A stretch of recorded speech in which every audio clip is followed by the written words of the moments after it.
आज संत वाणी में राधा स्वामी मत के प्रवर्तक स्वामी शिवदयाल सिंह जी का एक पद लेने जा रहे हैं। शिवदयाल सिंह को प्यार से स्वामी जी महाराज कहते हैं।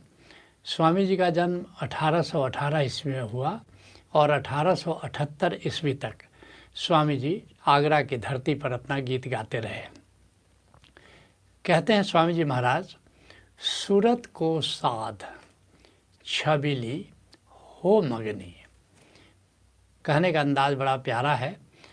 अपनी आत्मा को, जीवात्मा को छबीली कह रहे हैं। कहते हैं, ऐ मेरी सुंदर जीवात्मा, सूरत को साध हो मगनी। साधना का सारा सूत्र दे रहे हैं। ओशो जिसको साक्षी कहते हैं, उसी को स्वामी जी महाराज सूरत को साधना कहते हैं। कैसे सूरत को साधोगे? सूरत का अर्थ हुआ हमारी चेतना, हमारा ध्यान कहाँ जा रहा है, हमारी चेतना कहाँ जा रही है, हमारी सूरत कहाँ जा रही है। और सूरत को कैसे साधोगे? चेतना जुड़ी कहाँ से है? हमारे चैतन्य से, हमारे चिन्मय आत्मा से जुड़ी है। इसी को साक्षी कहते हैं। आत्मा और चेतना के संगम को साक्षी कहते हैं। अर्थात आत्मस्मरण में रहते हुए हमारी चेतना कहाँ जा रही है, इसके बोध को साक्षी कहते हैं। उसी बात को वो सूरत कह रहे हैं। ऐ मेरी सुंदर जीवात्मा, जरा ध्यान रखो कि हमारी सूरत, हमारी चेतना कहाँ जा रही है। और इसके लिए ज़रूरी है कि आत्मस्मरण में रह करके, क्यों, जैसे पतंग हम उड़ाते हैं तो पतंग चरखी से जुड़ी है, तो पतंग को कंट्रोल करने के लिए चरखी से कंट्रोल करते हैं। ऐसी चेतना को कंट्रोल करना है तो आत्मा से जुड़ना होगा। तो बड़ी प्यार की बात, बड़े रहस्य की बात और बड़े सीधे अंदाज में कह रहे हैं कि सूरत को साध छबीली, और फिर क्या होगा, हो मगनी, और फिर मगन हो जाओ। संतो मगन भया मन मेरा, जिसके लिए रज्जब साहब कहते हैं कि आत्मा में डुबकी लगाओ, आत्मा में मगन हो जाओ। फिर क्या कहते हैं, चदरिया धोए और अधर में जा रंगने। ये साधना के प्यारे सूत्र है। कहते हैं चदरिया धोए, ये जो हमारी ज़िंदगी है एक चादर की तरह है। ये जो हमारी चेतना है ये चादर की तरह है। कहते हैं कि ये ज़िंदगी की चादर जो हमको मिली है, इस पर मैल जम जाते हैं, कर्मबंधों के दाग लग जाते हैं, तो इसको धोने की ज़रूरत है। और इस बात को कबीर साहब कहते हैं कि चादर हो गई बहुत पुरानी। ये ज़िंदगी की चादर दिन प्रतिदिन पुरानी होती है। और एक रहस्य की बात है, केवल इसी जन्म से ये नहीं है, ये तो महाजीवन, ये तो महाजिंदगी की चादर है। जन्मों जन्मों से कर्मबंधों के दाग इस पर लगे हुए हैं। कहते चादर हो गई बहुत पुरानी, अब तो सोच समझ अभिमानी। लेकिन हम अहंकार में फूले रहते हैं, मूर्छा में बिल्कुल बेहोश रहते हैं। कहते हैं कि अहंकार के प्रति जागो, इस बात को सोचो जरा कि मैले दाग परे पापन के। अनेक पाप हुए हैं हमसे जाने अनजाने, अनेक कर्मबंध लगे हैं, अनेक बार हमने दूसरों को सताया है। तो कहते हैं कि मैले दाग लगे पापन के, अब विषयन में लपटानी। भोग में जन्मों जन्मों से हमारी रुचि रही है, विषयों में हमारी रुचि रही है, विषयों का मोह में हम परेशान रहे हैं। तो कहते हैं कि अब तक की जो ज़िंदगी बीती है और ये महाज़िंदगी की बात हो रही है, उसके चलते कई कर्मबंध हो गए हैं, पाप के कई दाग लग गए हैं। तो कैसे धोओगे? कहते ज्ञान का साबुन लाए न धोया सत्संगति का पानी। जब साबुन और पानी से कपड़ा साफ होता है तो हमको ज्ञान का साबुन और सत्संग का पानी, इन दोनों से अपनी इस ज़िंदगी की चादर को, अपनी चेतना की चादर को धोना है। कहते हैं स्वामी जी महाराज, चदरिया धोए और अधर में जा रंगनी।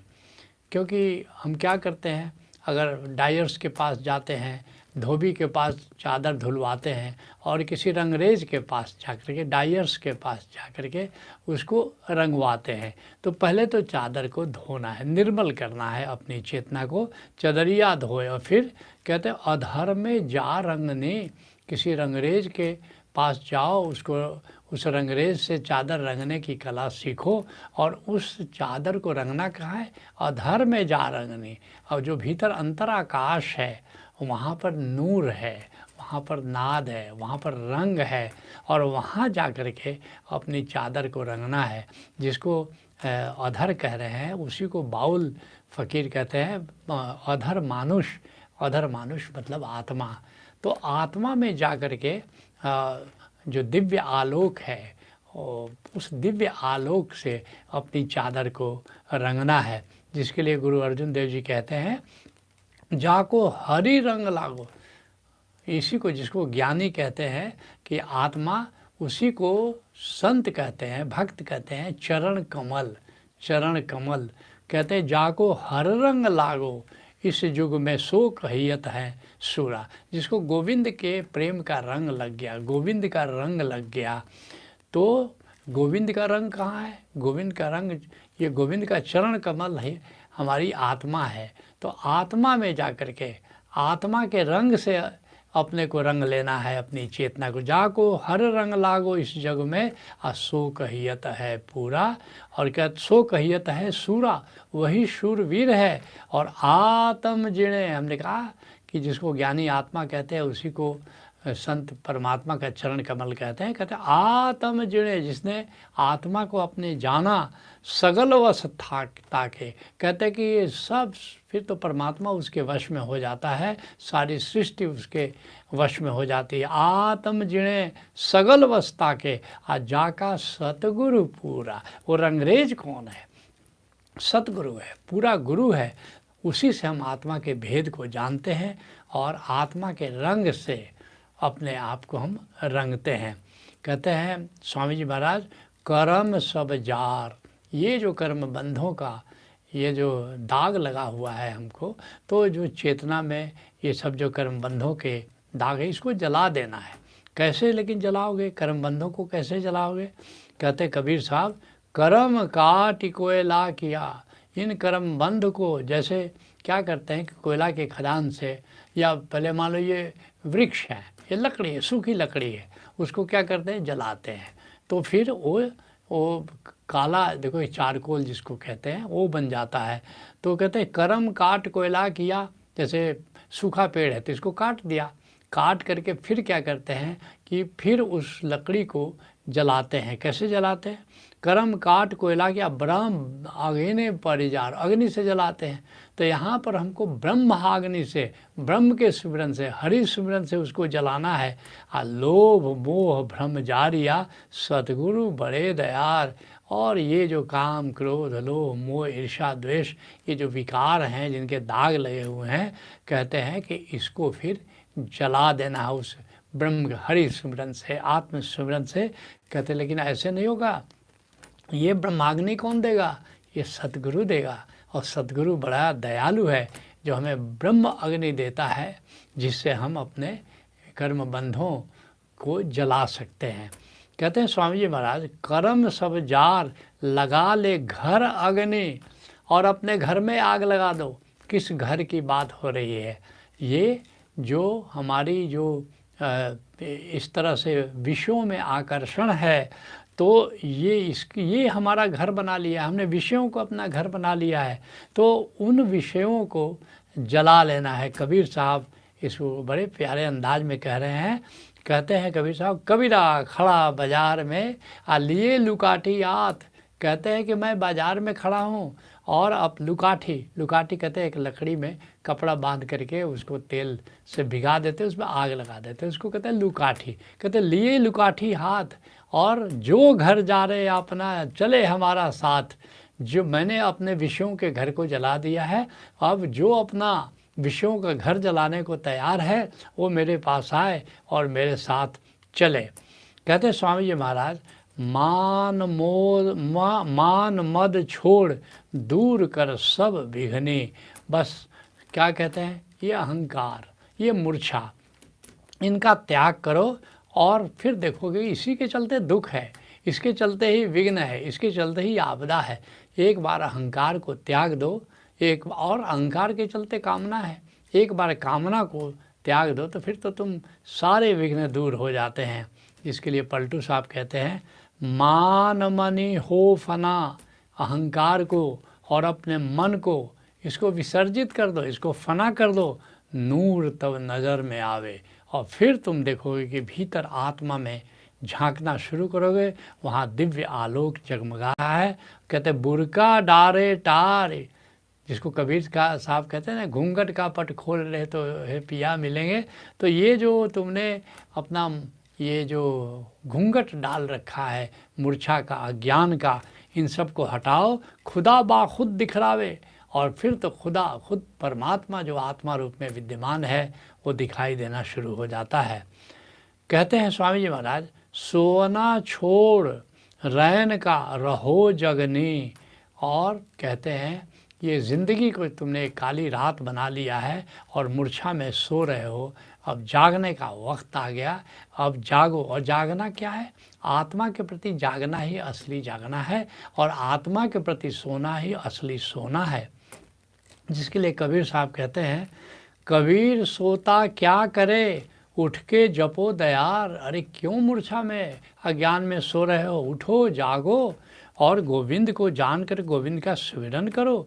एक दिन है सोना लंबे पाँव पसार, एक दिन तो ऐसी नींद आएगी कि फिर जागोगे नहीं, मृत्यु की घड़ी को की ओर इशारा कर रहे हैं। फिर तो लंबे पाँव पसार करके ऐसे सोओगे कि जागोगे नहीं। कहते हैं स्वामी जी महाराज, गुरु यों कहे बात ले मान करो लगनी। और गुरु जो कह रहा है, और सभी संत यही बातें तो हमें समझाते हैं कि गुरु की बात मान लो और करो लगनी। अब लगन लगाओ आत्मा में, परमात्मा में, साधना में, अब लगन लगाओ। जिसके लिए चरण दास कहते हैं, गुरु कहे सो कीजिए। ये बड़ी प्यारी बात है। हम मन चाही करते हैं, नहीं मन चाही नहीं, गुरु चाही करना है। गुरु कहे सो कीजिए और करे सो कीजिए नहीं। लेकिन हम क्या करते हैं, गुरु का अनुकरण करते हैं। वो दाढ़ी रखता है तो हम दाढ़ी रख लेते हैं, वो एक विशेष प्रकार का कपड़ा पहनता है तो हम वैसा कपड़ा पहन लेते हैं। नहीं, गुरु जो कर रहा है उसे नहीं करना है। गुरु अपने स्तर से अपनी मौज से कर रहा है, गुरु जो कह रहा है उसको करना है। चरण दास की सीख सुन, यही राख मन माही। चरण दास कह रहे हैं कि मेरी बात सुनो, गुरु जो कहता है उसको करो, इसको दिल में रख लो। कहते हैं स्वामी जी महाराज, शरण में आए चरण उर्धर सुनो सजनी। कहते गोविंद की शरण में आ जाओ। शरण का क्या मतलब हुआ कि गोविंद हमारा माता पिता है, हम उसकी शरण में हैं और वो जो करता है वही ठीक है। अब कुछ प्रतिकूल है ही नहीं, बस जो गोविंद करता है, जो घटा वो गोविंद की मर्जी से घटा, वो हमारे लिए अनुकूल होगा। आज जो हमें प्रतिकूल दिखता है, कल हमें पता चलेगा कि वह भी हमारे लिए अनुकूल था। यही शरणागत भाव है, जिसके लिए गुरु तेग बहादुर कहते हैं, जन नानक जग जानियो मिथ्या। नानक देव जी कहते हैं गुरु तेग बहादुर जी के माध्यम से कि ये संसार, ये संबंधों का जाल तुम्हारा जो है ये मिथ्या है, और रहियो राम शरणाई। संबंधों पर आश्रित मत हो, ये राम की शरण में जाओ। कहते हैं स्वामी जी महाराज, शरण में आए चरण उर्धर सुनो सजनी। ये जो चरण कमल है, मैंने कहा कि जिसको भक्त भक्त जिसको ज्ञानी आत्मा कहते हैं, उसी को भक्त प्रभु का चरण कमल कह रहा है। तो कहते हैं इस चरण कमल को अपने उर में धारण करो, सुनो सजनी। सभी साधक साधिकाओं को कहते हैं, और स्वामी जी महाराज अपनी आत्मा को कह रहे हैं कि ऐ सजनी, अब उस चरण कमल से प्रीत को जोड़ो। जिसके लिए गुरु अर्जुन देव जी कहते हैं, चरण कमल जब सागर तरया भवजल उतरे पारा। ये परमात्मा का चरण कमल का सुमिरन करके कितने लोग भव सागर को पार कर गए। नानक शरण पूरन परमेश्वर, तेरा अंत न पारा वारा। नानक देव जी कहते हैं गुरु अर्जुन देव जी के माध्यम से कि यह हम तो उस पूर्ण परमेश्वर की शरण में आ गए हैं, जिसका कोई आर पार नहीं है। कहते हैं स्वामी जी महाराज, कहे राधा स्वामी मानो आज धरन धरनी। क्या धरन धरनी कहते हैं पिंड से बंधी हुई जो हमारी चेतना है, सूरत है, उसको कह रहे हैं कि क्यों पिंड से बंधी हुई हो, तुम मेरी आज बात मानो और मानोगे तो मुक्त हो जाओगे। देह से तादात्म्य तोड़ो, जिसके लिए अष्टावक्र कहते हैं जनक से, देह से तोड़ो तादात्म्य और देख लो तुम अभी से सुखी शांत हो, मुक्त हो। संत वाणी पर चर्चा को हम यहीं विराम देते हैं।